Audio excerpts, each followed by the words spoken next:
Okay. Bismillah, and welcome back, everyone, to the penultimate session of the pluralism course. So next week will be the last session. Um, yeah, so I think now we've covered pluralism from the perspective of the laws, and I spent a lot of time on them because it really is an Achilles heel of these kinds of discussions. You cannot have a serious discussion about religious pluralism from an Islamic perspective unless you take into account very seriously the Sharia and the perspective of the laws. So I've tried my best to do that. So now, with this session and the next session, we can move a bit more freely into metaphysics and the notion of the way the other gods are perceived in the other religions, right? And how does Islam, how could an Akbarian perspective within Islam take those things into account? It should be very interesting because he does. So let's make a start. Now, before we covered what Ibn Arabi has to say about how the divinely revealed laws are included under Islam. Then, more broadly, how are the man-made laws, which are the nawamis? So first you got the sharia, then you've got the nawamis, which are the laws made by the sages. How are those included under Islam? We covered that last time, right? So now you've got the divinely revealed laws, the sharia, the nawamis, the sagely laws. So now, how are the divinities included under Akbari metaphysics? So we're going to start with the question of rububiyya, which is lordship. This is where it all starts. Now, the divine names, right, are the key to all this. As you'll remember, Sahar, right? Because this is what we talked about literally the day before. The divine names are so incredibly important. Walaikum salam, Asma. You really cannot underestimate how important they are to this whole question and in Ibn Arabi's metaphysics. Now,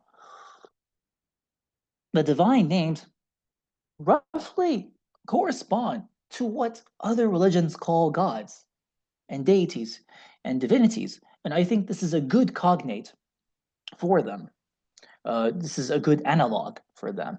Whether we're talking about ancient Egypt or Mesopotamia, the Sumerian and Akkadian religions, ancient Greece, Hinduism, and so on, they're all a good, um, the divine names are a good analog to these kinds of polytheistic religions that focus a lot on a multiplicity of gods.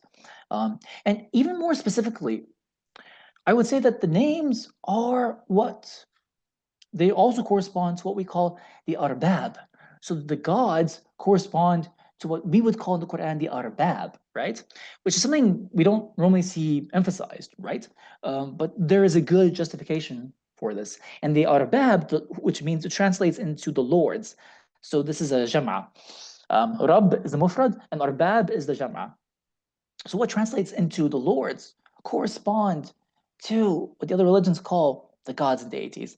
And you'll find this specific word in Surah Yusuf, which actually has a very interesting number of references to the and connections to rububiyya, lordship, right? So he's talking to his companions in the prison. He says, "Ya صاحبي السجن أأرباب متفرقون خير أم الله الواحد القهار." And so he calls them أرباب متفرقون, these lords that are at odds with one another, these lords that are fighting and divided amongst each other. They're not satisfied with each other and they're at odds with one another. So Sayyid Yusuf alayhi salam, which is a very interesting tactic of the Anbiya, which is overlooked. It's overlooked often when we read the Quran and commentators comment on the Quran. But the fact that he calls them that is an implicit admission to their existence. It is an implicit admission to their existence, and we'll see how in a minute. But it's very interesting that he mentions this context while he's in prison, because it's a beautiful metaphor Because the ones who worship the arbab al-mutafarriqun, they're imprisoned by their devotion to this conflicting multiplicity. And so the Sayyidina Yusuf being in prison is the correct poetic expression of that divisive reality. And so he asks them, is it better to worship these gods who are at odds with one another, or God himself? The one, and he calls him Qahar, which is not a coincidence. That's why you look very carefully at which names are chosen for which ayat, because they're chosen very specifically, very precisely. He is Wahid. He is the only one who can conquer these arbab, subdue them, and bring them under his control. This is the level of the Wahidiyya, not the Ahadiyya. So we talk about the gods corresponding to the divine names. You could look at Hermes and Thoth, right? Hermes tends to be the god who brings wisdom. So is Thoth, who might correspond to Al-Alim, Al-Hakim. There's a good argument for Jesus, alayhi salam, corresponding to Al-Hayy Al-Qayyum. And I think this is discussed in certain places in the Futuhat, right? In the Gospel, Sayyidina Isa alayhi salam, he says, I am, what does he say in the Gospel? Someone can remind me. I am the way and the life, right? Words to that effect. But he says three things, but it's just not on the top of my head right now. But I wonder if... The truth, the way, and the light, or something like that. Yeah, I am the truth, the way, and the life. Yeah. Al-Hayy, that's in there. Why is that? It's very interesting. And then if you say, I am the truth as well. Anyways, Al-Halaj, who was a Isawi saint, he said the same thing as well. And Al-Haq. There's a very interesting correspondence there. Brahma in Hinduism, who is a creator deity, right? You could say he corresponds to Al-Khaliq. And these other deities that correspond to light, An-Nur, like Helios, he's the sun god. Apollo is also often connected to light as well. And you could say that for all the same thing for all the other names. It's really fascinating. So, Sana, you're there, right? Or sorry, was it Asma? I'm here. Yes. Sorry, who asked me the question last time about the beings? Because I called them beings. I did. Yeah, right, Sana? You did, right? Yes, I did. Okay, this is it. So Ibn Arabi creates a myth, which you might call a mythopoesis, of the assembly of the divine names. This is it. So let's get into it. Okay, from chapter 66, and he calls it On the True Knowledge of the Mystery of Revealed Religion, Outwardly and Inwardly, and on the divine name that brought it into existence. Briefly, the name that brings revealed religion and the knowings, by the way, into existence is Arab. That's the name that does it. So this is where it all starts. Now, I've chosen to have mercy on us and have mercy on myself as well. So we'll read this in English and not struggle with the Arabic. But anyone who wants to check the Arabic, it's in chapter 66 of the Futuhat. I can send it anytime. This is William Shig's translation from Imaginal Worlds, a book which is quite a masterpiece. I highly recommend everyone to read it. It's only got one thing I disagree with it, but the book in general is a masterpiece. So the Shaykh al-Akbar says, God says, had there been in the earth angels walking at peace, we would have sent down upon them out of heaven an angel as messenger. Ibn Arabi wants to start with this verse. Why? When he's talking about the assembly of the divine names, who is we? Allah? Yes, we is Allah, because you're thinking kind of the tafsir, which says this is called Lafz al-Jalal, right? I'm not thinking in Arabic. Thinking in the English grammar where you'd capitalize a W for a we, meaning God reference normally. Like that's what I'm thinking. Okay. So in English, that's right. And then in Arabic and tafsir, when Allah says nahnu in the Quran, it obviously means God. And it's called the royal expression, lafz al-jalal, right? Which you say we to denote his royalty, right? And his majesty. Actually, his majesty. It's a denotation of his majesty, right? So that's the tafsir of it. But for Ibn Arabi, there's a second explanation that's far simpler. We is the divine names. We means the multiplicity of the divine names. And names are non-existent relations. So only God is the only existent entity. But then when he says we, it means I am God talking about myself in relation to the multiplicity of meanings. But if he says I am God, la ilaha illa inni, right? Then he's talking about himself in relation to one meaning. And hence we have this divine assembly of names. And he also says, we never chastise. So the divine names never chastise until we, the divine names, send forth a messenger. So he says, know that divine names is an expression of a state given by the realities. The divine names always correspond to certain realities. What's the reality of humiliation? It goes back to al-mudhil. What's the reality of exaltation? It goes back to al-rafi'. So pay attention to what you will hear and do not imagine, so he's being very careful now, and he's being very explicit. Do not imagine manyness, a multiplicity, or an ontological gathering. This is not a ijtima' wujudi. This is not something that happens in actual existence. What we will discuss in this chapter is only a hierarchy of intelligible realities. Hierarchy is like a certain number of levels.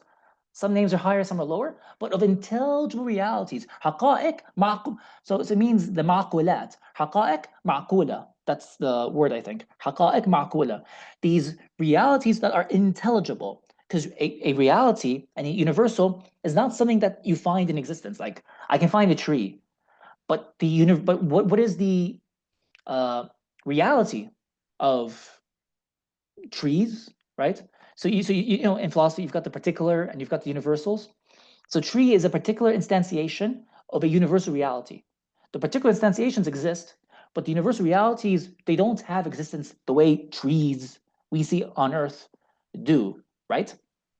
So like let's say, like I don't know, if I say apple as a specific instantiation of food, right? The apple exists, but food doesn't exist. Because when I say food, your mind goes to a specific instantiation of it. Like what exists? Chicken as food, apples as food, vegetables as food, right? So like a specific carrot, a specific apple, a specific cauliflower, and so on. But the actual food, what's food? Food is a universal reality. But you can't grasp food itself. You're grasping a specific kind of food, right? So this is the same thing here. But so if we go back to the five divine presences, that means this ontological gathering is happening in alam al-arwah or alam al-ma'ani, the world of meanings. That's where it's taking place. It's not taking place in the world, in the physical world. So he says, what we will discuss in this chapter is only a hierarchy of intelligible realities. There are many in respect of relationships, but not in respect of entified wujud. So entified wujud is like finding the apple in front of you. That's entified wujud. Al-wujud al-muta'ayyan. For the essence of the real is one in respect of being the essence. Because otherwise you'd have like a multiplicity of essences, and that's just not true. The only divine essence that exists is God's essence. So we know in respect of our wujud, our poverty and our possibility, that there must be a preponderator by whom we are supported, right? Because we are called the mumkinat, the possibilities, the possibles. Because we are called possibles, because our existence, you know, you might be given existence, you might not. My existence is not necessary. So there has to be someone who brings me into existence, who tips the scale and says, I will bring you into existence. Because my existence is not necessary. So someone else has to bring me into existence, right? That's the philosophy behind it. We also know that our wujud must demand from that support the diverse relationships. The lawgiver alludes to these relationships as the most beautiful names. So these nisbat are the asma al-husna. In respect of being the speaker, he named himself, right? He called himself al-mutakallim. By them at the level of the necessity of his divine wujud, which cannot be shared by anyone. For he is one God and there is no other God. After this introduction, so now he's giving you his caveat concerning the origin of this matter and the production of effects and the giving of preponderance within the possible cosmos. I say, the names gather together in the presence of the named. Who's the named? Al-Musamma. Who's al-Musamma? God himself. They gazed upon their own realities and meanings and sought the manifestation of their own properties in order that their entities might become distinct through their effects. Because before creation, the names can't be made distinct. Like, who is Al-Rabb supposed to be if there's no Marbub? Who is Ar-Rahman supposed to be if there's no Marhum? Who is Al-Muntaqam supposed to be if there's no one to take revenge on? Before creation, the names have no meaning. So they came together, right? And they wanted to manifest their own properties. That's called ahkam. Like, how can a razak manifest the property of food if there's no one who needs food, right? So they saw that. And they came together in the existence of the musamma, right, to talk about that. So for creator, who is ordainer, right, al-khaliq, and knower, al-alim, governor, al-mudabbar, differentiator, al-mufassal, originator, al-badi', form giver, al-musawwir, provider, I guess al-razaq, life giver, al-muhi, slayer, al-mumit, inheritor, al-warith, grateful, mashkur, right, or al-shakur, I guess, al-shakur, and all the rest of the divine names gazed upon their own essences, but they found nothing created, governed, differentiated, or nourished, because this is before creation. They said, what can be done so that the entities within which our own properties become manifest, may become manifest, that thereby our authority, our sultan, might become manifest.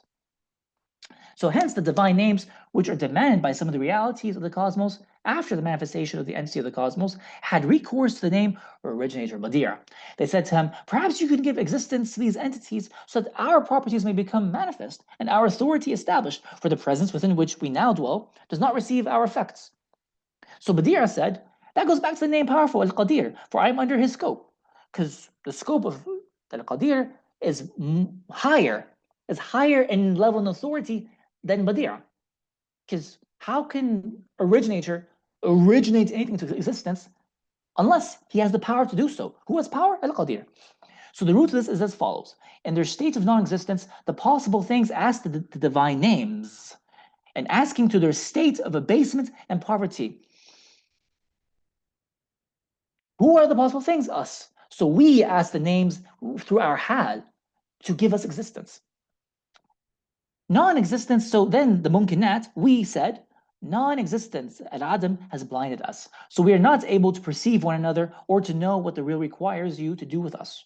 If you were to make manifest our entities and clothe them in the robe of wujud, you would be giving us blessings, and we would undertake the appropriate veneration and reverence.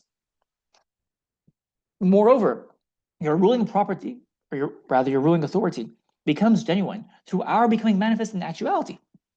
Because if there is a marboob, there's a rab. There can't be a rab without a marboob. Right? There can't be a lord unless you're lord over someone. So the lorded thing is called marboob. Today, you possess ruling authority over us only potentially and virtually, but it's not a fact. What we seek from you is what you should be seeking to an even greater degree from us. The names replied, what the possible things have said is true. So they fell to seeking the same thing. When the names had recourse to the name powerful, so they went to the divine name Al-Qadir, he said, but I'm under the scope of the name desiring, which is Al-Murid. So I cannot bring a single one of your entities into existence without his specification, right? The possible thing does not give me the ability to do that, right? Why? Because you can be powerful, but you have to will something into existence before you have power over it. So Murid is higher than Qadir. Murid is higher than Qadir. First, the command of commander must come from his Lord. When he commands the thing to enter into engendered existence, saying to it, be, kun, then he gives me the ability from himself, and I undertake to bring it into existence and immediately give it engendered existence. So have recourse to the name desiring. Perhaps he will give preponderance to and specify the side of wujud over the side of non-existence. Then I, commander and speaker, will join together and give you existence. So the names had recourse to the name Al-Murid, desiring.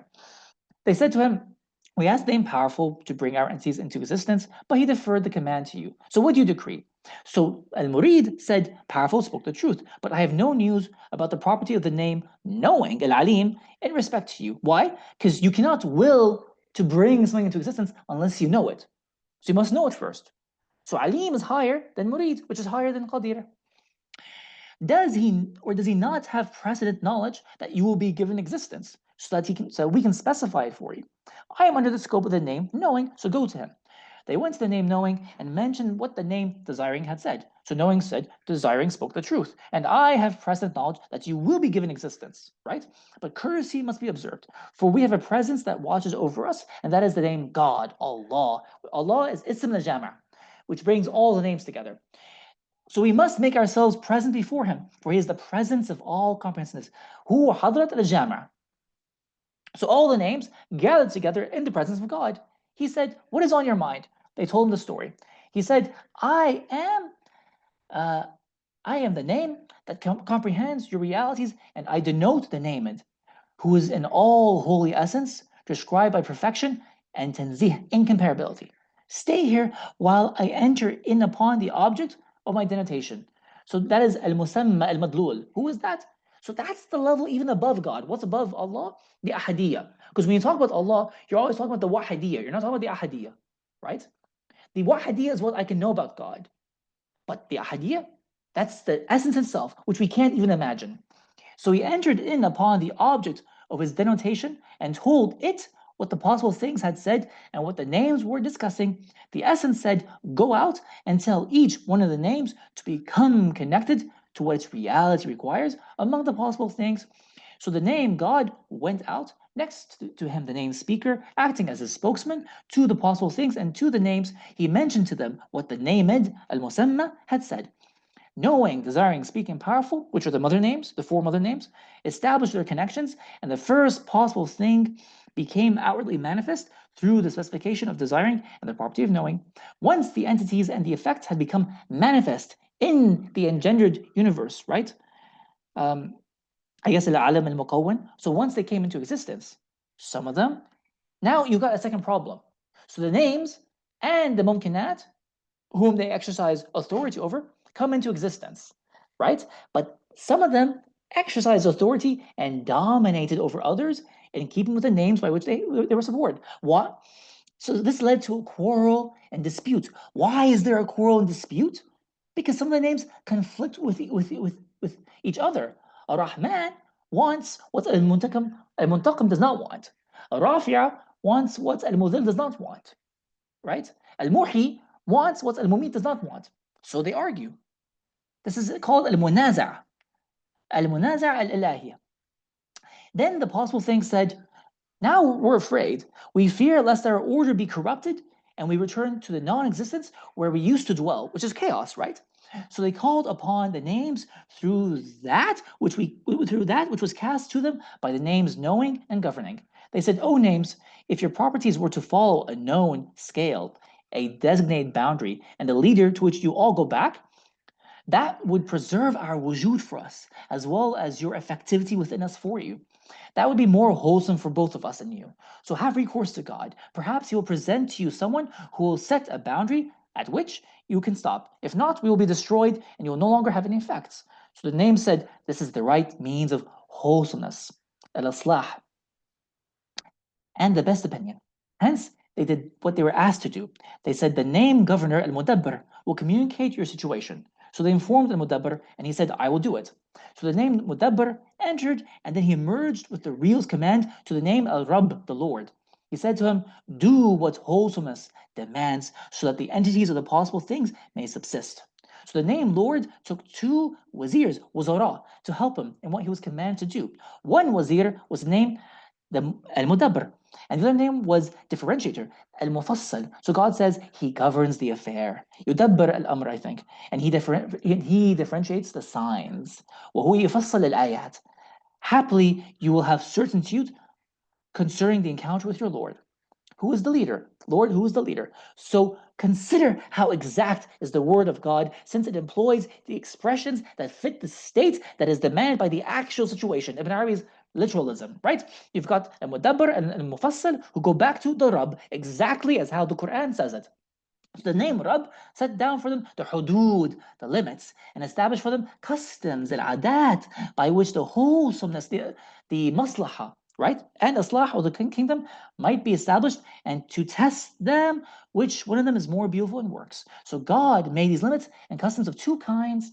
One is called wise regulation, al-namus al-hikmi, right, which we talked about last time.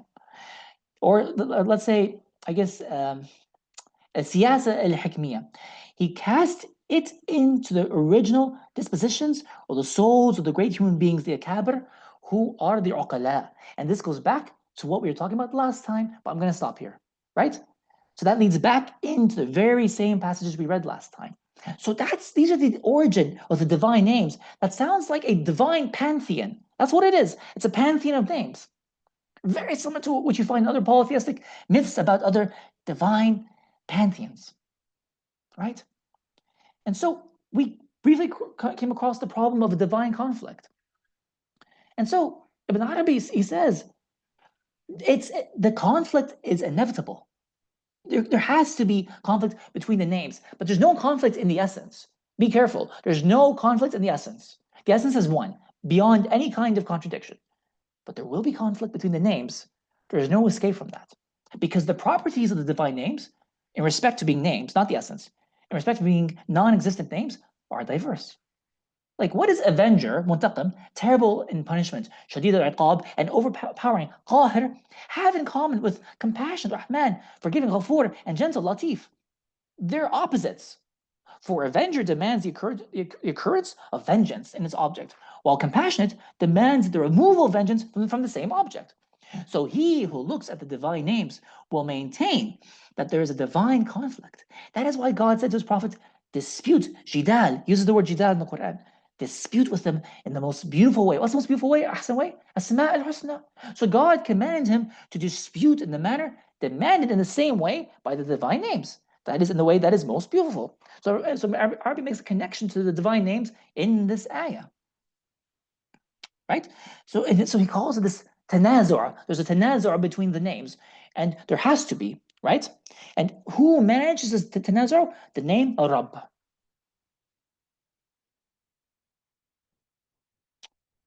And so this is why you get a divine competition between names. And Ibn Arabi talks about this in chapter 70 of the Futuhat, which is Bab Asrar al-Sawm. So the divine names often compete for the same person. A simple example is a sinner. So the name Ar-Rahman, although here he calls him Ar-Rahim in this particular script I read, Ar-Rahim, he says he's mine, I want him. But the name Al-Muntaqim, the Avenger, says, no, I want him. So there's a dispute between them. They both want the same person. Because Ar-Rahman or Ar-Rahim wants to have mercy on him. But Al-Muntaqim wants to take revenge on him. So then Allah sends the divine name Al-Adl to come between them, and he judges between the two names. And he tells them when it's appropriate for them to come after this person. It's a long passage, so I didn't include it here, but it's actually a long passage. So Ibn Arabi, then he also says, that's why you have to beware of the names when we're talking about their spiritual realities and their meanings. Because the names, they come after you, the names want you, and the names are seeking you. So be careful which names you seek, because they're seeking you too, right? So he says, do not consider the divine names in the respect that they denote diverse meanings. Otherwise, the names would make you slaves of their meanings. And then your worship would become defective. They would see that each reality within themselves is connected to a divine reality, and that they are poor and needy toward that divine reality. But these divine realities are numerous, since the reality of seeking provision worships the all-provider, and the reality of seeking well-being worships the healer. So God says to them, so in other words, you would end up making a god out of each name, and you'd separate these gods, which is not Tawheed. So then God says to them, worship only one God, right? For although each divine name denotes a meaning that differs from the others, it also denotes a single entity, Ain Wahida, demanded by all these diverse relationships. So in a very saluki sense, when we talk about spiritual wayfaring, don't seek the names. You only seek Allah, and that's it. And that's why you've got polytheists who transform the names into embodied names. Very particular embodied instantiations of the names themselves. Isn't that why it's so interesting? In books like the Iliad, you get a conflict between the gods. And in other polytheistic myths, you get conflicts between gods. It's because of this. And each of those gods wants something from a specific person, right? C.D. Petro, or anyone who might know the Iliad and the Odyssey, any thoughts on that? Right on. I mean, I'm listening very attentively here, and this is when I think of the Iliad, I think of the conflict between, Athena and Hera, Apollo, all the gods mentioned there. I mean, this is a wonderful presentation. Mashallah. Yeah, thank you. Allah barak feek. It's pretty eye-opening, isn't it? Right? Mhm. So, yeah, it's just what Ibn Arabi has to say is extraordinary because that is a really interesting explanation for the origin of the deities that are known and worshipped and people connect to in the earlier religions, the ancient religions. So then Ibn Arabi, he gets more specific. Then he starts talking about something called the personal Lord, which corresponds to something called the private face, al-wajh al-khas. You see, God has a specific relationship, a private personal relationship to each person. And each person relates to God in a way that no one else does. So I don't care that you and I are all Muslims and we all worship the same God outwardly. My relationship to him is not the same as your relationship to him, right? Is someone drawing a red pen? Anyways, um, so my relationship to him is not the same as your relationship to him. It's not the same relationship as Petrol's relationship to Allah. It's not the same as Ghada's and Asma's and Munira's relationship to Allah. Each one has a specific relationship that the other one can never have, and I'll never know what it is, and you'll never know what mine is. That's called the personal Lord. Who is this personal Lord? This is from the Fusus al-Hikam, and this is from Fas Ismail. He says, know that what is named God is one in essence, but all al-Kul through the names. No existent thing has anything from God except its own specific Lord. It cannot possibly have the all. When you worship Allah, you are never worshiping Allah as He is in Himself. You are never worshiping Allah as He is Himself. You are taking something small and specific from God. That thing you take from God as you know Him, that's your Lord. So that which becomes designated for it from the all is only that which corresponds to it, to me, and that is its own Lord. No one takes from him in respect of his ahadiyah. That is why the saints, the awliya, the qawm, the folk of Allah, Ahl Allah, declare tajalli, the self-disclosure in the ahadiyah, to be impossible. There's no tajalli in the ahadiyah. And then the Amir Abdul Qadir Jazairi, he's even more specific. He says, every existent thing, kul mawjood, has nothing other than one name, from the presence of all comprehensive divine lordship, from the Hadrat al-Jami'ah al-Rububiyyah. He only has one name. That name is its Lord, which is expressed by the higher tribe, al-Qawm al-Ulya, who are the Sufis and the Awliya. That Lord is called the specific face, al-Wajh al-Khas. So it's like, you and I all worship Allah, but maybe the name that one of you, that name is your Lord, might be Ar-Rahman. And for a second person, that person's Lord might be An-Nur. Or a third person, that person's Lord might be Al-Latif, right? But it gets even weirder than that, right? It gets even more specific than that, right? But I can never worship Allah in His totality. That's called, in its totality, that's called Al-Kul. And Al-Kul, that is impossible. So Farghani, who's one of the early commentators of Ibn al-Arabi, student of Al-Qunawi, he says, the tajalliyat are the divine self-disclosures, how God reveals Himself to you.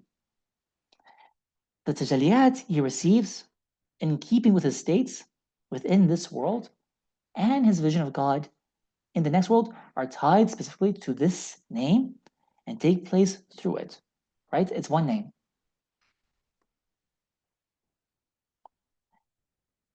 Furthermore, every created being has a Lord, and each person's Lord is unique, right? And this makes the number of Lords almost infinite, far larger than the number of Lords enumerated by every world religion. What is Ibn Arabi talking about here? In the last analysis, your own self, your Ayn Thabita, your immutable entity is your Lord. Because your Ayn Thabita is the glass container, And the tajalli that comes into it is the water. So your glass container colors and shapes the tajalli. It's one tajalli. But your particular shape of your container glass and its colors and shapes that tajalli, which gives you your own specific Lord. That's why your Lord's not my Lord. In reality, those are different Lords. So that makes the number of Lords almost infinite, far larger than the number of Lords you find in world religions.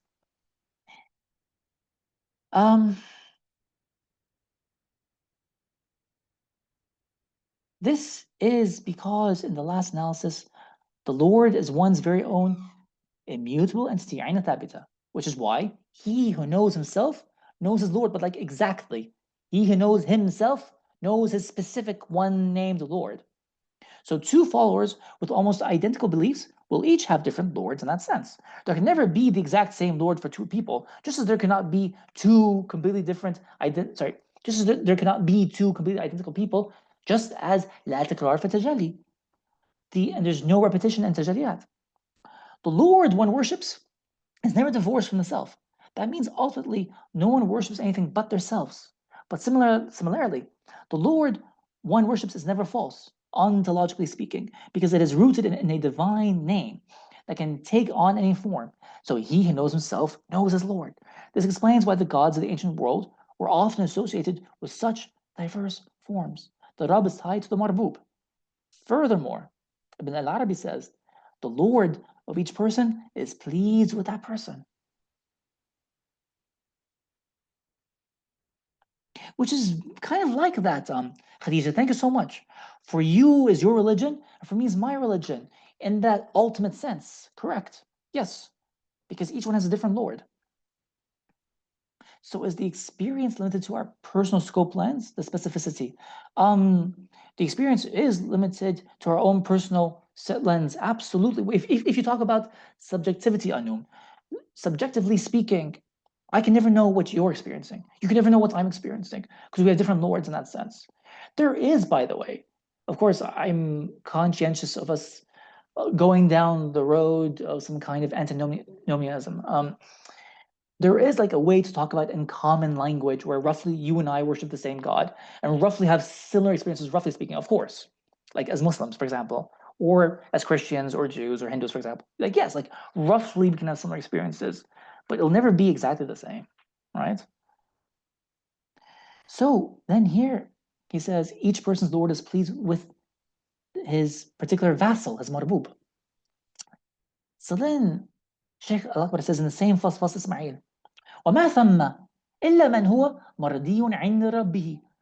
There is nothing found except a thing, and his Lord is pleased with that thing. لأنه, for he, this, the marbub, the thing, the mumkin, the possible existent, هو الذي يبقي عليه ربوبيته. He is the one who causes the Lord to subsist in his lordship. Because without a marbub, there's no Rabb. فهو عنده مرضي فهو سعيد. So that means the Lord, his Lord, is pleased with them. And he's pleased with them, he's felicitous. He's saved, he's happy. ولهذا قال, it's because the Sahih Tustari, major Wali Allah, who's called Hujjat Allah, the proof of God, he said, إِنَّ للربوبية سرًا. Lordship has a secret. وهو أنت, and it's you. Because if you disappear, lordship will disappear. But you will never disappear. So lordship will never disappear. And the Lord will never disappear. وكل مرضي محبوب. And everyone whom the Lord is pleased with, he's beloved. Because if I'm pleased with you, you're beloved. وكل ما يفعل المحبوب محبوب. And everything that the beloved does is beloved. That's what love means. فكله مرضي. So it is, he is all of him. He is well, his Lord is well pleased with everything that he does. Everything that he does, his Lord is well pleased with him, right? He's speaking existentially, although, right? So you could actually technically be someone who's like a, under the Sharia, someone who's like a horrible sinner who goes to hell. That person's Lord is still pleased with him even in hell, right? So he's speaking like metaphysically. And so that Lord is still pleased with him. And so that person will become eventually happy and felicitous after the Shumul Rahma. when the all-encompassing mercy encompasses hell and everyone becomes happy, right? People like Ad-Dajjal, Abu Lahab, and Abu Jahl, and Iblis, and so on, and Qawm Nuh, for example, or Qawm Lut, Qawm Salih, Qawm Ma'ad, so on and so forth, right? It doesn't negate the Sharia, right? So then there's something else he says. He says, but not everyone is pleased with the Lord of another person. Not everyone is pleased with the Lord of another person, right? Like my Lord might not be pleased with your Lord, right? So the Emir Abdul Qadir Jazairi, he makes it clear. He says, for example, the servant of the misguider, for example, will not be pleased with the name, the guide, Al-Hadi, because they're opposites. And the disobedient servant will not be pleased with the Lord of obedience. And the servant of the name withholder, Al-Mani', will not be pleased with the name, the giver, Al-Mu'ti, and so on, right? So just because the Lord is pleased with its own servant or his own servant does not necessitate that that servant will be pleased with the Lord of another person. Hence, what happens on the day of judgment, Hadith al-Tahawwud, when God transforms himself into multiple forms. That's why people deny some of the forms, because some of those forms represent the name that the other person is not pleased with. He says, except for the major awliya, who take the all-comprehensive presence, al-hadra al-kulliyya, al-jama'a. And these major awliya and prophets, they're pleased with that jama'a, so they're pleased with every name. So they won't deny any of the names and any of God's forms on the day of judgment. So that really explains a lot of polytheistic myths. Just as we said, Petro. The Iliad, you've got Athena, Hera, right? And Poseidon versus Aphrodite, Artemis, and Apollo, and Ares. In the Iliad, exactly. These who are against each other. And if you are the servants of the wrong god, then you're in trouble, no? And in the Odyssey, Poseidon versus Athena, Odysseus runs into trouble with Poseidon when he injures Poseidon's son, the Cyclops, right? And you find this everywhere. In Ovid, the Roman poet, in his book, The Metamorphoses, it's basically everywhere. It's present in an ancient Egyptian myth, Horus versus Seth, right?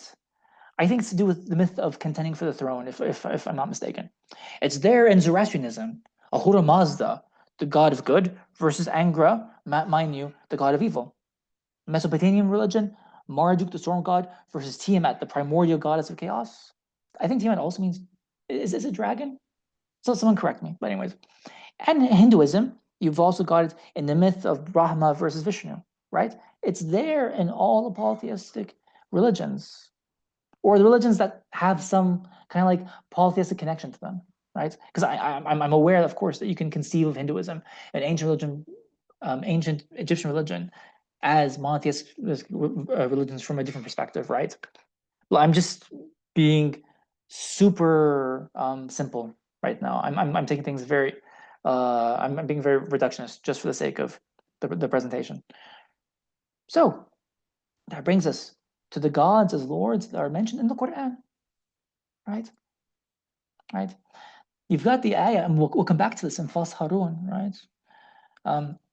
Where Musa is talking to the Samiri, right? And he says, "Undur ila alihuka, undur ila alih." I think it's alihaka. Excuse me, sorry. Someone correct my pronunciation. I'm just reciting from memory. Look at your God. Ibn Arabi's literalism. He calls the ajal, the golden calf, a God, a majla, a locus of divine disclosure, of divine revelation, of God, a locus of God revealing himself. Look at your God, right? So he's confirming the Samiri and what he said about the golden calf being a god. He's confirming it. Look at your God.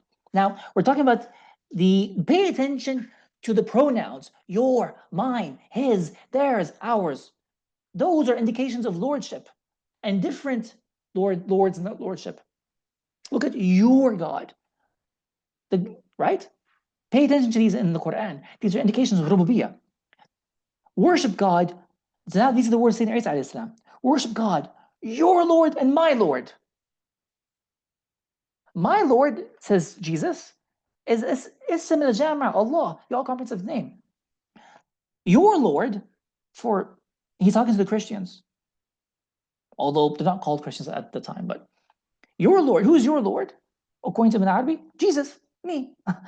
Worship God, your Lord, who is Jesus, and my Lord, who is Allah, right? So worship him, right? Then he says, right, in Surah Yusuf, right? One of you, he's talking to the companions of the prison, one of you shall pour wine for his Lord, who is the Pharaoh, the Pharaoh of the time. And then it says in Surah Al-Insan, their Lord shall give them a drink, right? وَسَقَاهُمْ رَبُّهُمْ شَرَبٌ طَهُورًا, or شَرَبًا طَهُورًا. And then Sayyidina Yusuf alayhi salam, he says, he talks to the prisoner who leaves prison. Mention me to your Lord, who is the Pharaoh. And then years later, he comes back to him and he says, Irja ila rabbika, go back to your Lord. And then the Quran says, Wa ila rabbika al-muntaha, to your specific Lord is the end. And then Allah says, have you seen the one who has taken his hawa as his God? And then you have ayat where the Quran is confirming the language that the people use about their deities, but it's so subtle, it goes over your head unless someone points it out. So Sheikh Al-Akbar, he talks about this. Sayyidina Ibrahim alayhi salam, when he's breaking the asnam. And then these people say, who did this? Right? So they said, Ibrahim, did you do it? He said, قال بلى فعله كبيرهم هذا. What does that mean, كبيرهم هذا?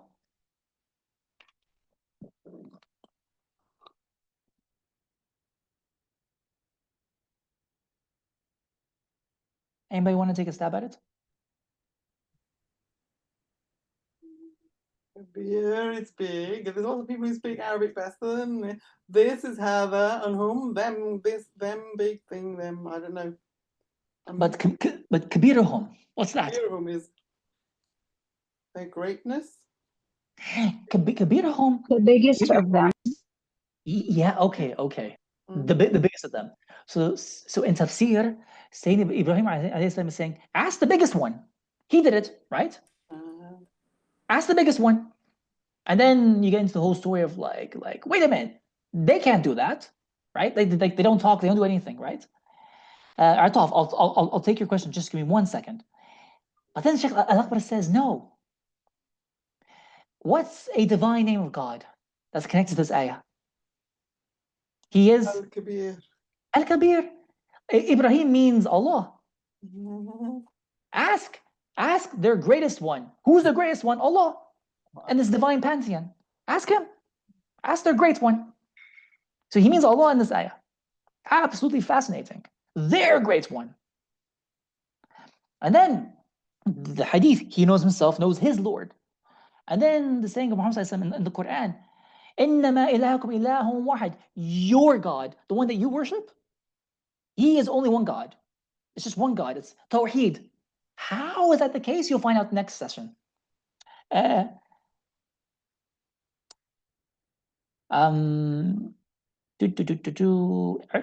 I'm really sorry. Can I take your question at the end? But just please remind me so I can just get through the presentation. So then, yeah. Is that okay? Okay. So then the Samiri says, this is your God. He's talking to Bani Israel. This is your God and the God of Moses. So no one talks about Allah in himself. The Samiri, he knows that. You can't know God himself. So he says to people, this is your God and the God of Moses. So this becomes a very interesting issue when the Bani Israel worship their ajal, the golden calf. And so when he says this is the God of Moses, we know he's lying. The God of Moses, so he knows that no one can worship God in himself. But the God of Moses isn't the golden calf. That's a complete lie. And that's why he's taken to task. That's a huge lie. The God of Moses is the invisible God, the one you can't see, who comes from the all-comprehensive presence. Al-Ism wal-Hadrat al-Jama'. That's his God, not the golden calf. And then, but Fir'aun says something interesting. He says, I am your Lord. Ana rabbukum al-a'la. And then you go to Dr. Omar Farouk Abdullah's interpretation, and he says, actually, the name al-A'la, the all highest, if you play around with the word a little bit, in Egyptian, it comes back to the sun god Ra, if you take his interpretation, if it's correct, which means I am your Lord Ra, right? Because if you know theology in ancient Egyptian religion, right, the pharaohs are reincarnations of, or they are what Arabi would call majda, locus of divine manifestation for these deities. And Pharaoh, he knew that. So then Pharaoh, he also says, so that perhaps I may look upon the God of Moses, because he knows you can't know God himself, right? So when Sayyidina Musa alayhi salam, he's calling Pharaoh and his council to Allah, right? He says something really interesting. He says, what are you talking about? I don't know that you, the council, and my people have any God apart from me. I never knew you have a God different from me, because Musa cannot call to God himself. So he's calling to a particular tajalli of God that's from the Abrahamic religions and is monotheistic. But Pharaoh said, wait a minute. According to your theology and your tajalliyat that you have in your religion, I'm your God, right? And so what does Ibn Arabi say? Something fascinating from the Futuhat. He says, how beautiful is this investigation for you to understand that Pharaoh had a knowledge of God. Because Pharaoh, he had like a fatah. This is a very long story. He had a fatah, but then he went astray, right? He had like a genuine fatah. So he's actually like a spiritually intelligent person, but then he went astray. So he knew what the ancient, what his people, the Egyptians, the ancient Egyptians, right? What they're worshiping is a God in his form, right? And that's their connection to this divine name. So then Ibn Arabi says, however, chieftainship, which means leadership and love for it had overcome him in his affairs in this world. After all, Pharaoh said, I do not know that you have. He did not say, I do not know that the cosmos has. In other words, he didn't say, I don't know that there's any God in the world at all but me. He didn't say, I'm the only God in the world. He didn't say that. People often, in their tafsir of Quran, make Pharaoh look stupid. He's not stupid. He's astray, but he's not stupid at all.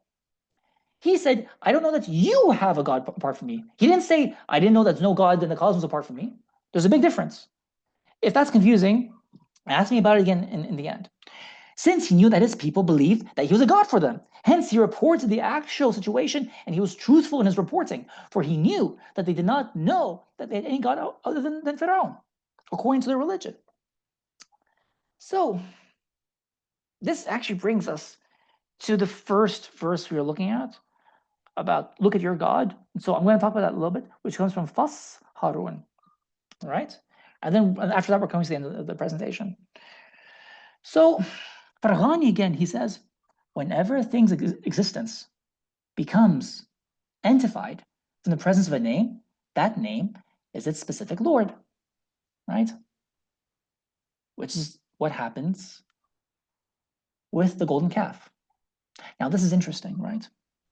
Because we said the Lord, there's conflict between the Lords, and the servant of one Lord is not necessarily pleased with the servant of a different Lord, right? This is what happens to Sayyidina Harun alayhi salam, and it's why Sayyidina Musa alayhi salam, he gets angry with him. So you'll find this in Fas Harun when we come to it in the Fusus. So this is the beginning of that Fas. And so he says, Shaykh al-Akbar, Alam, no, أن وجود هارون عليه السلام كان من حضرة الرحموت. Know that the existence of the Prophet Aaron alayhi salam came from the presence of the Rahamut. How are we going to translate Rahamut? Rahamut is the multiple intensive form of Rahman, or sorry, let's say Rahma. It's the multiple intensive form of Rahma. So it comes from the presence of multiple intensive mercies. How does Ibn Arabi know this? By a literal reading of بِقَوْلِهِ, according to God's word. وَهَبْنَا لَهُ مِنْ رَحْمَتِنَا. You see, يعني لموسى. So we, the divine names, gave to Musa from our Rahmah, because our Rahmah denotes a multiplicity of mercies. أَخَاهُ هَارُونَ نَبِيًّا, right? Gave to Musa his brother Harun. That's why it's called the presence of Rahamut. So فكانت نبوته من حضرة الرحموت. So the present, like the existence of Harun alayhi salam, is so intensely connected to Rahmah and therefore Ar-Rahman, to the multiple manifestations of Ar-Rahman. That is the Lord of Sayyidina Harun alayhi salam, which is correct. Because Ad'a Allah or Ad'a Ar-Rahman, all the Anbiya have that. Call upon God or call upon the most merciful. أينما تدعو له الأسماء الحسنى, which has its own tafsir, by the way, its own explanation. فإنه أكبر من موسى سنا. He was older than Moses. So Aaron was actually older than Moses, but Musa was greater than Harun in terms of prophethood, right? So what happened was, when the Bnei Israel worshipped the golden calf, and Musa ﷺ told Harun, take my place, I'm going to the Mount Sinai, to the mountain, to receive revelation. So I leave you in my place. Make sure my people don't go astray. So you're taking my place. But then, of course, the Bnei Israel, the Sami creates the golden calf with jewelry. And one portion of Bnei Israel worship the golden calf, and the second portion don't worship it, right? And so Harun, what does he do? He denies the golden calf. And he says to the worshippers of the golden calf, your Lord is Ar-Rahman. Your Lord is the All-Merciful. Because Sayyidina Harun only recognizes Ar-Rahman. He doesn't recognize the divine name coming from the golden calf. Why? Because Sayyidina Harun comes from the Hadrat al-Rahamut. According to the word of the Quran, وَهَبْنَا مِن رَحْمَتِنَا. That's the literal word of the Quran. So Ibn Arabi says something weird in this fuss. He says that's the reason Musa ﷺ becomes angry with his brother. And these spiritual beings, people, they are very sophisticated. They talk on different levels. So in terms of Musa ﷺ's nabuwa, he was angry because, he grabs the beard of Sayyidina Harun and grabs his hair. And then Sayyidina Harun says, yeah, Ibn Ummi, or something like that. Oh, son of my mother, right? Son of my mother, because the mother is the locus of mercy. Don't pull my beard and my hair, right? Because Musa was angry that Bnei Israel were worshipping something other than Allah. But then, that's from his nabuwa. But from his walaya, the walaya of Musa he was angry that his brother denied the Lord of the golden calf. He was angry that he did not recognize God in the golden calf. Because from his walaya is your ma'rifah, the arif. The arif must recognize Allah in all the multiplicity of his manifestations. He must, right? And by the way, recognizing God in the golden calf is connected to destroying it. But I won't explain why right now, but it's connected to it. So then, it is because Harun did not admit or recognize God in the golden calf, right? So Musa he became angry from his wilaya. فكان عاتب موسى أخاه هارون لما وقع الأمر في إنكاره وعدم اتساعه. What's عدم اتساعه?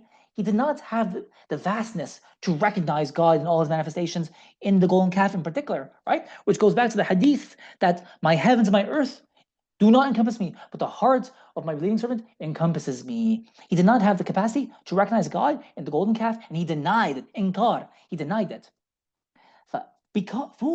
فإن العرفة, the Gnostic, the knower of God, he is the one من يرى الحق, he sees the truth, the real.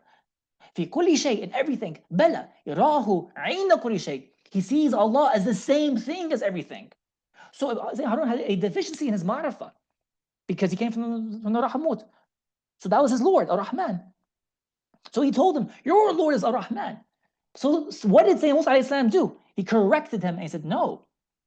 He goes to the same, undur ila alihaka, look at your God. I acknowledge this is a divine majda, and I will burn it.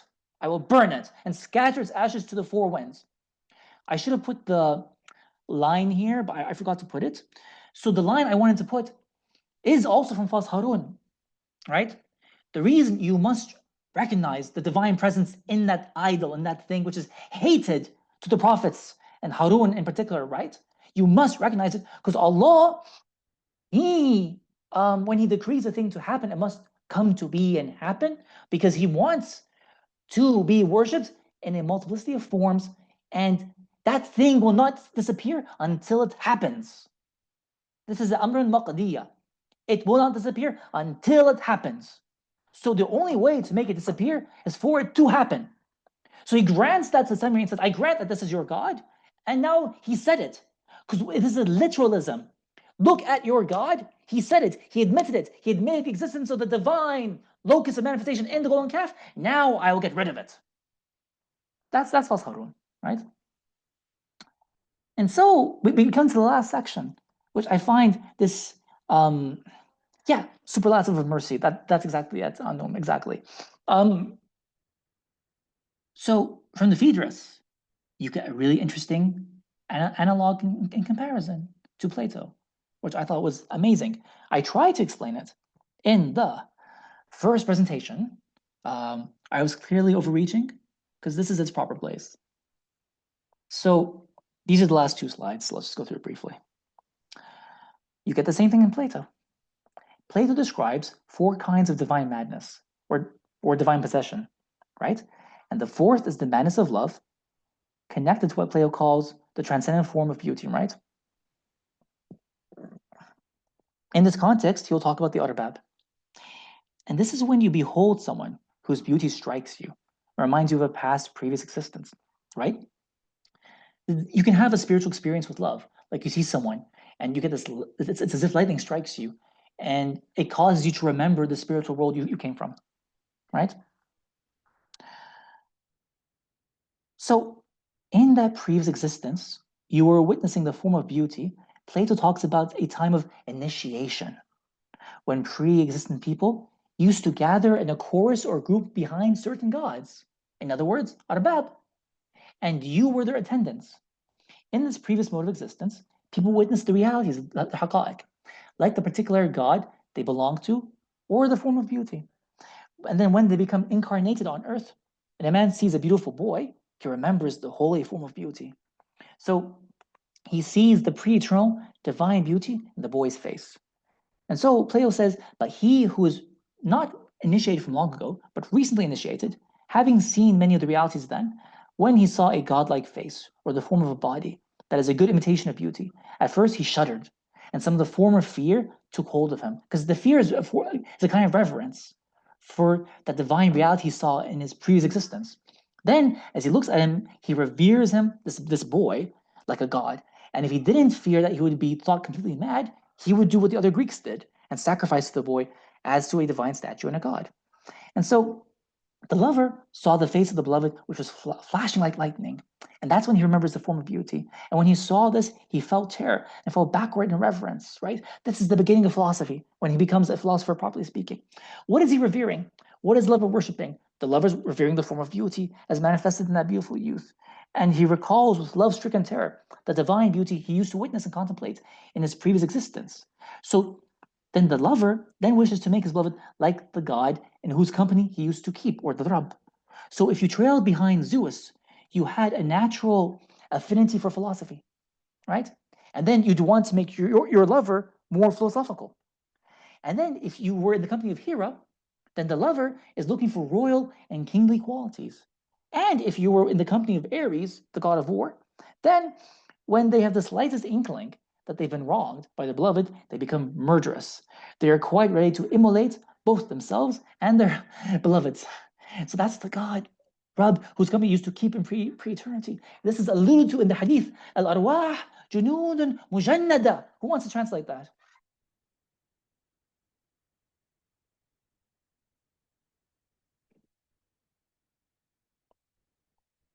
The souls, the spirits in our time of alastu bi rabbikum, in our previous existence, they are soldiers that are ranked and arrayed in lines. They're brought together in groups, just like this. I thought that was an interesting connection. That's it for the presentation. And next week we come to the final presentation that talks about how then, if we talk about the inclusion of the laws, both man-made, nawamis, and divinely revealed sharia, then what about the incorporation of the gods and divinities of other religions? How are they included? Right? And the multiple religious pathways that arise out of that. So that would be the final inclusion, the inclusion of the divinities. How's that done? Thank you very much. Mashallah, that was the most mind-boggling session so far, as far as I'm concerned. I hope in a good way, inshallah. Yeah, I haven't got a clue, so I think it must be a good. Hopefully, it'll sink in somehow. Subhanallah.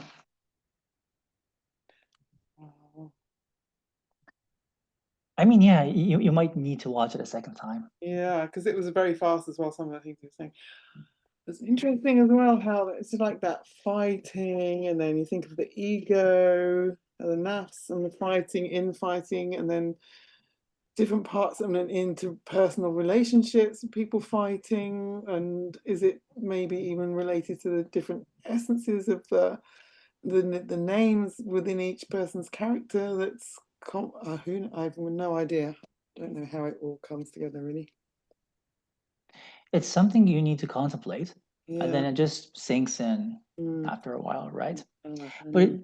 But if you take away anything from the session, you can take away the fact that the divine names is a good explanation for the other religions, the polytheistic ones.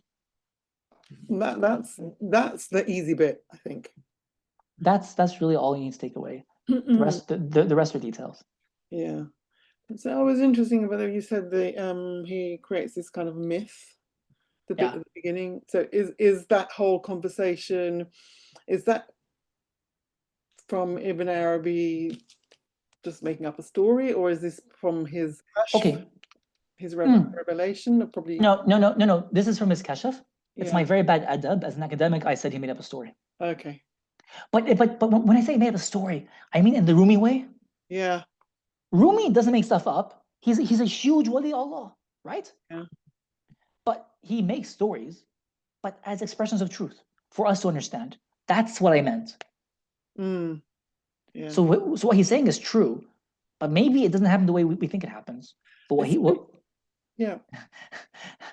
I love it. It's really great. I mean, it's just really, I love it somehow. It's really something satisfying about the whole thing. Yeah, alhamdulillah.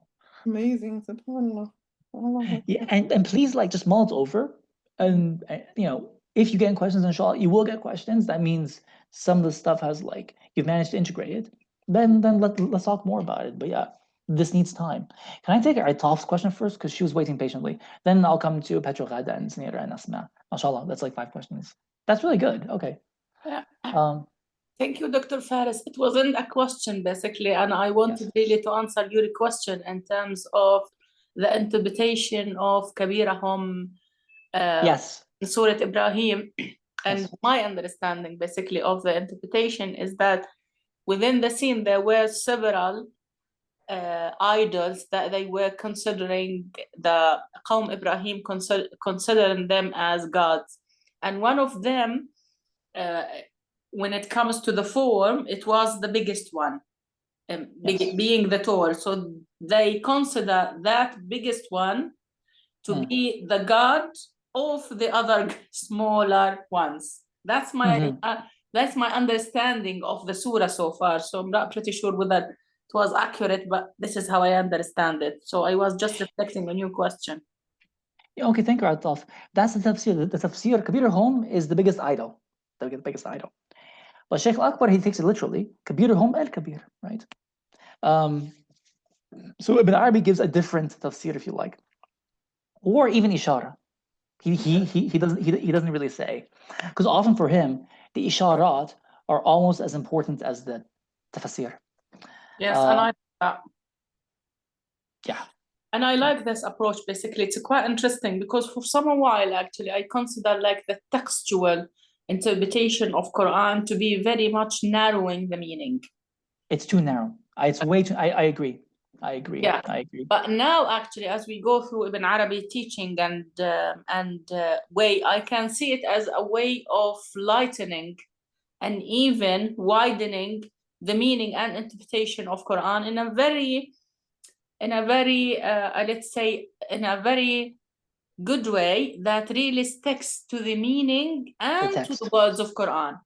my own I would say reservation somehow in terms of interpretation, like people actually would go so far when it comes to interpretation of Quran just to serve certain purpose that might not be actually built in within the meaning of Quran.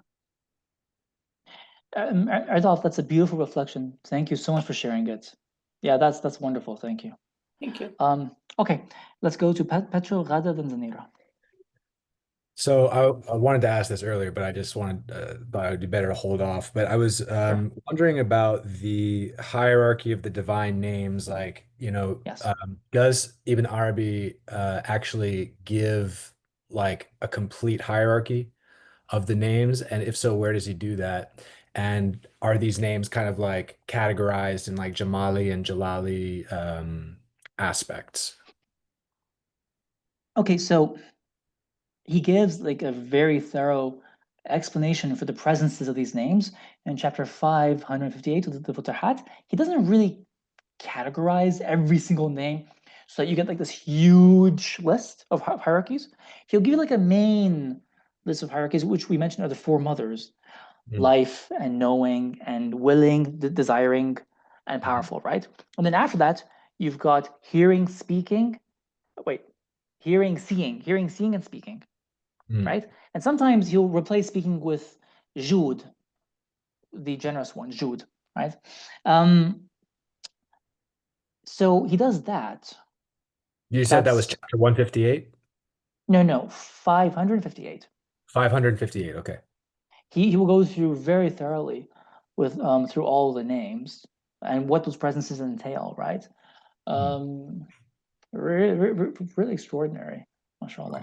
Okay. And then like you can get a sense of generally, like even from yourself, what's Jalali, what's Jamali. Like once you read it in Arabic, it's not too hard to like maybe like even guess yourself, Right. like it tends to be like pretty obvious.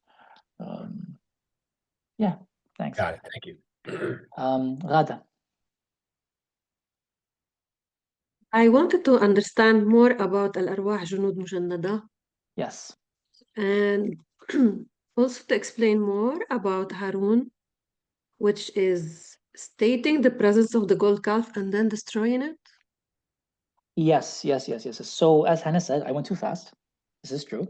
Al-Arwah Junud Mujannada is a hadith that refers to why you get along with some people in this world better than others. Some people you meet them and you're like, it's like I'm talking to my brother and sister. It's like I've known you my whole life. You've heard that before? Mm-hmm. Someone says, it's like I've known you my whole life. That's al-arwah junud mujannada. Because in the previous world, you were with that person. What does it mean, the previous world, in the Alam al-Arwah? ألست بربكم. Right? قالوا بل شهدنا. That world. There So was a you time, mean like, the soul, I don't know what you will the translate, arwah, soul or spirit. Yeah. So there are clusters of spirits, they know each other, and then others, they don't know each other? Groups. Call them groups. Groups. Yeah? It's not that they don't know each other. It's like you were close to them in that world, so you're close to them in this world. So it's like as above, so below. Really? Something It's like similar. that. It's like that. Yeah, exactly. So really it's like that. And about the golden calf? You were asking why we said yes. So you state its presence, that it's an image of Allah, but you break it. Yes. When you acknowledge its divinity, and when it's people who worship it, when they worship it and they turn it into a divine being, because what makes it a divine being? It's very easy for Ibn Arabi, just the fact that you worship it. That's all it takes. Once it becomes a ma'bud, then you can destroy it, right? So he's talking about like a reality. He's talking about a reality. It will not go away until it's worshipped. It will not go away until it's worshipped. Until its divinity is acknowledged. So Musa alayhi salam, he did it. He didn't worship it, a'udhu billah. But the Bani Israel who went astray, they worshipped it. And then Musa alayhi salam, he acknowledged his divinity. Undur ila alihaka. Undur ila alihaka. Look at your God. He said it. Harun alayhi salam, he refused to say it. He said, Innama rabbukum ar-Rahman. So he denied it. So according to Ibn Arabi, he got angry. This is a very original interpretation of that well-known episode in the Quran and that verse. So he got angry and said, how do you deny it? You're an araf billah. You have to recognize Allah's presence in every majla. Because it's from a majla, that's where the tajalli comes out. And we can spend more time on it when we get to Fas Harun within the next couple of decades. Thank you. Thank you. Zanira, and then Asma, why put your hand down? Also Asma after Zanira. Assalamu alaikum. Wa alaikum salam. Wow, it was just, I don't know, it's just been a bit of a roller coaster trying to process everything. I love the names, but I'm also very wary, or like, I don't know, I'm having problems accepting some things. But what you said about seeking, like the name, seeking you, it reminded me of this poem by Rumi where he says, where a man calls out to God all night long and he doesn't hear a reply. And then an angel comes to him and says that you're calling my name is my reply. And your seeking me is like my message to you. Your longing for me is my message to you. And that reminded me of what you said about, the names that you seek are seeking you, like the names want you. So I was thinking about in terms of Rab, I do have a lot of issues with these interpretations. I'm just going to talk about like two of them. But so basically I was thinking about like, how there's different like senses, right? Or, for example, Khaliq. Allah, so there are some things that are in the plural, like Rab, Arbab, there are multiple Arbab. And then Allah is Ar-Rab, obviously. And then just like that, Allah says, Allahu, فَتَبَارَكَ اللَّهُ أَحْسَنُ الْخَالِقِينَ. There are plural khaliqeen, right? But that doesn't mean... No. You're absolutely correct. There's only one khaliq. That means from ex nihilo, from nothingness. There's only one exactly. From one khaliq. Yeah. But like we said, the Nabi Ilyas, this is Ilyas alayhi salam, he's talking in the language of his people. There's multiple khaliqeen from what's already made. So he acknowledges, like, I acknowledge Baal as a khaliq. Okay, so I'm talking to you in your language. Why don't you worship ahsan khaliqeen? Right. So that's what I'm saying about, for instance, the root khalaqa means to create ex nihilo, and that would be like from scratch. And in that sense, only Allah is al-Khaliq. And I feel like the same way Rab is if you look at it as a converse of Abd, right? Then, for instance, especially Yusuf alayhi salam being in the Sijin, or actually before that, if we go like a few steps before that, him being a slave, then he has a Rab, which is not a Rab, which is not, Rab in the actual sense of the word that you can own somebody or like sustain him, but it's just sustaining him as an Abd in that time. And I feel like there's not a differentiation of this in the way that, Ibn Arabi is talking about Rab of like personal Rab. I fail to find that distinction, but I feel that distinction exists. And my question is also about like this, what you said about no two people have the same Lord, and how Musa's Lord and Harun's Lord is different. I feel like it doesn't actually align with a few instances, but this is the one that I found. فَأُلْقِيَ السَّحَرَةُ سُجَّدًا قَالُوا آمَنَّا بِرَبِّ هَارُونَ وَمُوسَى. So that's like one Lord that is mentioned here. It doesn't say Rabbi Harun wa Rabbu Musa. But more interestingly, but that's called, what is that called? That's called the Maratib Wujud. So of course you can talk about a common Lord. So that's why I said earlier, you can talk about a Lord that is common to both, but at the individual level, right? It's never exactly the same. So all the prophets worship one Lord at the common general level, which is al-ism al-jama'.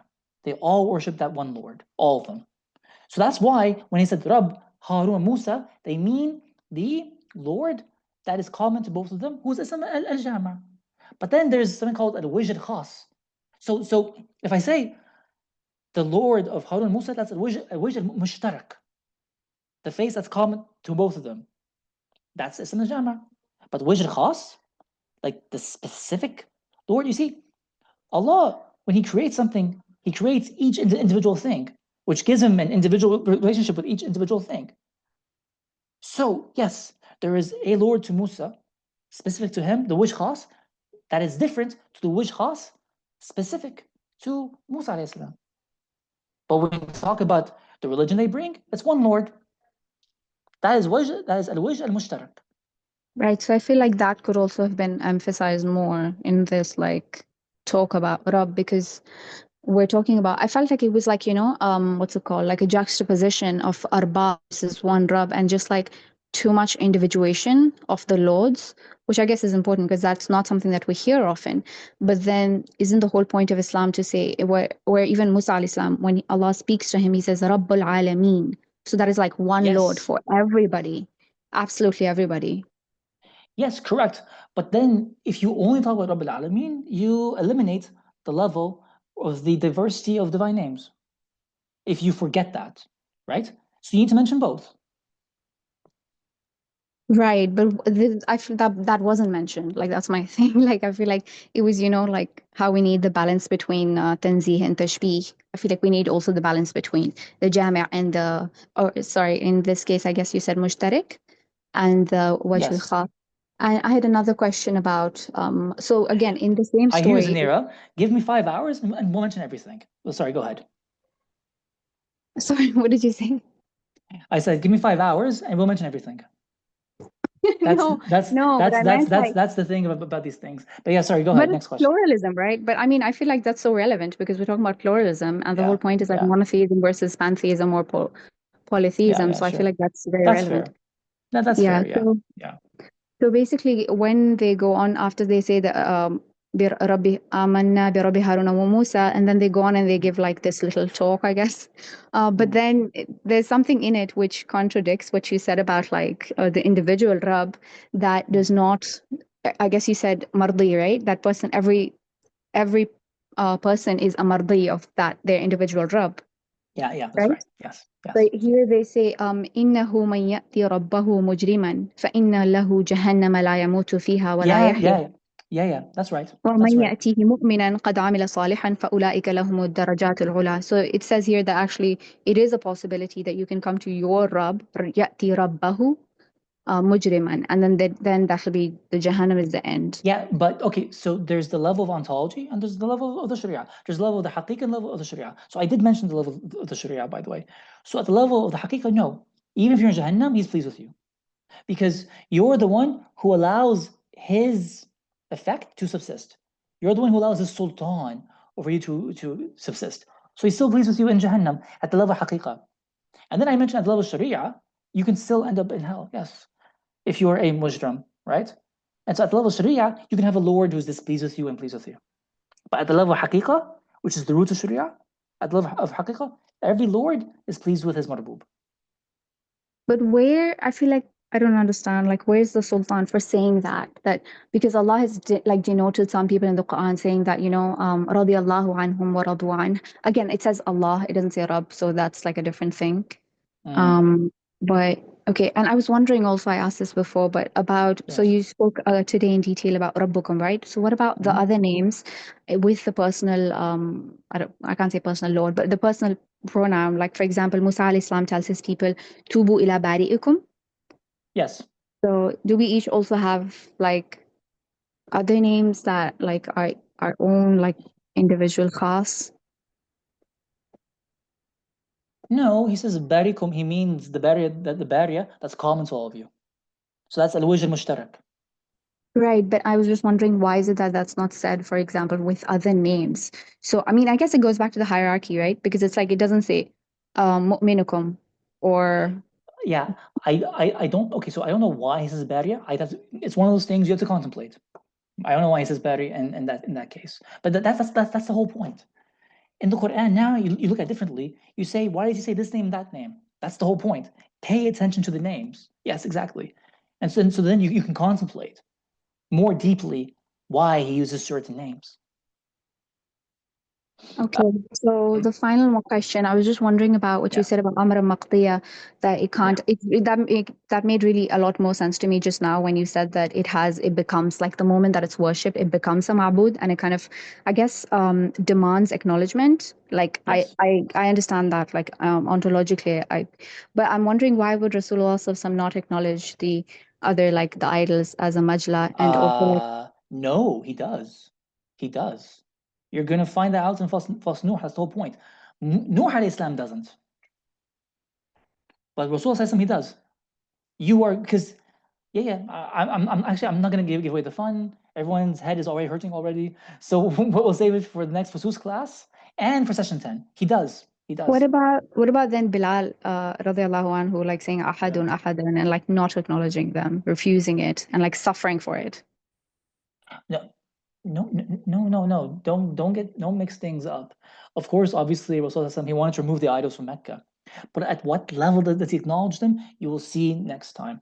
It's actually acknowledgement and rejection. But what is he acknowledging and what is he rejecting? You'll find out in session 10, inshallah.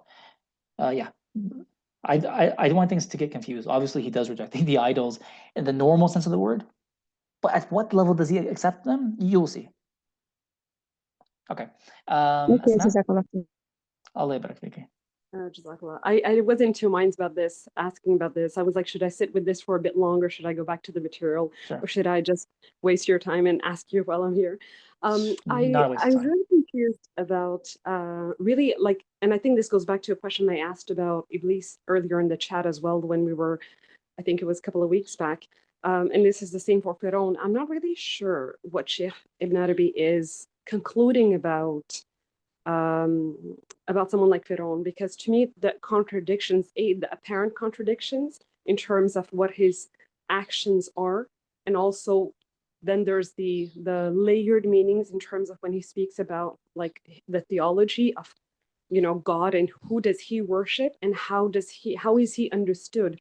How do we reconcile, like if we think beyond him being confined to like hell, if we think about other aspects, and for example, I've read about how I don't know how accurate this is, but about Hazrat Jibreel trying to his mouth. Okay. So, there's a lot of things that throw me off because it's almost like I'm seeing different Pharaohs depending on there's almost like a, you know how you give 70 doubts to a Muslim? There's that Pharaoh that we're seeing that is being given so many excuses to save him. And then there's a Pharaoh which is incomparable to other villains throughout history, and that we are told this is the worst, and it's highlighted as I mean, don't compete with Sheikh Al-Akbar when it comes to Rahma, because he's very serious about it, right? And obviously the average person will see Fir'aun as one of the most horrible villains, and he is a terrible villain, there's no doubt about that, who is eternally damned. Were you there for the course on life of Ibn Arabi? I was, but I'm not sure if I remember everything. I was very new to everything. Okay. So there's a good voice note on this. I mean, not to toot my own horn. I'll send you the voice note that I sent to the chat that goes into this in detail as well. So for Ibn Arabi, Fir'aun is not damned. He's saved. He's not damned. And Fir'aun commits all these crimes. There's no need to philosophize that or think too deeply about it. It's just that he does tawbah, and that's it. Is his tawbah coming as a result of an opening that comes that everyone who faces death sees? That is absolutely a fantastic question, because it's the exact same question the commentators have to wrestle with. Ibn Arabi will give you his own understanding. The people who hate Ibn Arabi will tell you why he's wrong and go into the exact same issues you're talking about, right? This is what Ibn Arabi says. Actually, no, that would take too long. I'll send you the voice note. It's like maybe like 10 minutes. Just before you, for sure, that'll be useful. I just want to know, you mentioned as well that he had his own fatas, like his opening. I wanted to know, so that opening, which one were you referring to then when you were saying that there was a moment where he did have that, but his arrogance? Yes. So which one was that? You mean like where's in the Quran, you mean, or something like that? What moment were you referring to specifically? Because I was asking about the one at death, which pretty much everyone gets, but which one was it that he had when he was still alive, like unveiling? No. Okay. So by the way, Mary also talks about the problem was called Hadrat al-Maut. That's something else. Yeah, like you'll find it in the voice note, inshallah. The opening I'm talking about is an opening of mystical initiation. Because if you read about the history of ancient religion of ancient Egypt, right? If you read about that, you see that the pharaohs had to connect to the gods in some way. They had to be mystics in their own right. So Pharaoh was pretty good at that. So the way the Nigri, Sheikh Dawood describes it, the French scholar Ibn Arabi, he says that Pharaoh, in the beginning of his journey, he had a fatah of wahdat al-wujud. But wahdat al-wujud means you see Allah everywhere. But Pharaoh, in knowing that God is all wujud, he gazed at himself. So he became enamored of himself. And so he loved leadership. And he loved that his people were enamored with him. So he saw his own divinity and became a monster because of it. That was where he failed. Not that he gazed at himself lovingly.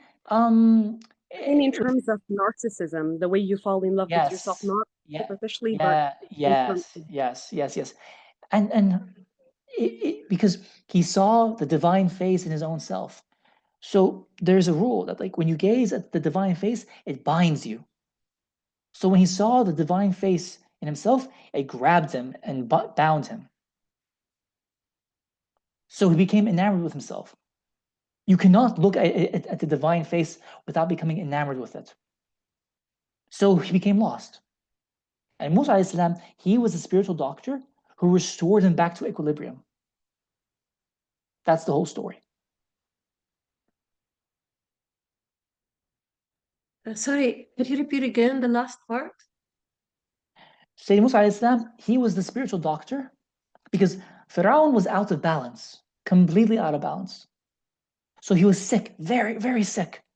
So Musa alayhi salam, he was a spiritual doctor who restored balance to the soul of Pharaoh. I'll send the voice note to the whole chat room in Pluralism so that you guys can listen to it. It's a fascinating story. That's the same as Darth Vader, by the way, from Star Wars. It's exactly the same. Hannah. Oh, yeah. So one thing that I had came up while you were saying something and I can't remember, there's so much that's gone under, but then it suddenly occurred to me that it was about the discussion about Musa and seeing God in all the things. But the Prophet ﷺ was the best of all because he saw the best of all in that sense. So he is that insan encompassing all those elements. And so he would have seen Allah in all the idols and he recognized that. And then there was the thing, then it seemed like that Zinura brought up the point about Bilal, and then maybe that reminded me a bit about the moment with Musa raging at Harun about, you idiot, why didn't you see God in the calf? Bilal sees God in the calf. He sees God in the stones, but he knows that Allah is his ahad, is his Lord. Yeah. And then I was wondering, when Pharaoh said, you've got that thing where he says, I'm your Lord, the all highest. Could that have been that he was actually talking about Allah, the all high? In the same way as Al-Hallaj or Abu Yazid Bastami would have said, I am your Lord, because they were in a hajj. That's a fantastic question. So Ibn Arabi refers to Abu Yazid Bastami and Hallaj exactly. Exactly the same ones for Fir'aun. And what he said was, when Abu Yazid Bastami had that hal, it was a genuine hal, right? He knew he was Allah for the relevant reasons. We won't get into it now, right? But it was a true hal. Same with Sayyidina Hallaj alayhi salam. It was a genuine hal. For Fir'aun, he was like a thief. He saw the hal and he tried to grab onto it. It wasn't his. Yeah. Denis Griot expresses it very beautifully, better than I can. So I'll try to find the passage. But it's like he's trying to grab something that wasn't his, but he saw it. Yeah. Maybe the same way Samiri saw something that he shouldn't have been looking at and tried to make a thing out of it in this world. Fir'aun was like that. Fir'aun and Samiri, what they have in common, same with other villains in the Quran, but we won't get into that. They are imperfect Gnostics, but they're Gnostics, but they're imperfect ones. So it's like the imposter syndrome. Yeah, kind of like an imposter syndrome. But the imposter syndrome, there's different kinds of imposters, right, Ghada? One kind of imposter is he never had any knowledge, he's making it up. But the second kind of imposter is he has real knowledge, but it's immature. It's immature. It's not fully developed. It's that kind. Yeah. Yeah. And then you said about, Musa restored Pharaoh to his equilibrium. Yes. So he threw all this evil, but that was so how you say you have to see the thing to acknowledge it for it to be released. So that Yes. about the seeing the calf to be released. So in a way, the whole process of Pharaoh and all the things evil that he was doing was part of that being seen to be released. Or can it also relate to that kind of inner work that you have to do? Like Skywalker has to walk in and confront his fears, that kind of thing. Can it be related to that as well? Maybe. That's an interesting connection. I didn't think of it that way because I keep the story separate. The story is in Harun alayhi salam and the golden calf, and Fir'aun and Musa alayhi salam. I've kept them separate. Like the wisdom that Ibn Ari wants you to derive from the story of Fir'aun, it's in the voice note that I will send to this group, inshallah. Yeah. And you guys should listen to it. Thank you. And then if you don't mix it up, then it's just easier to understand. But I mean, technically, yes. You would still have to acknowledge the fact that Fir'aun is a divine majda as well for his people. That's what we're talking about, exactly in that verse. You have to acknowledge that he was a divine majda. And Ibn Ari said, yeah, he's right, for his people. That's the pronoun, for his people, right? So there is something of that in that story, yes, there is. Guys, thank you so much for bearing with me. Allah yabarak feekum. And I'll send the voice note now. And see you next week for the final session, inshallah. Take care. Assalamu alaikum. Thank you. Alaikum salam. Bye-bye. Thank you. Alaikum salam. Bye-bye.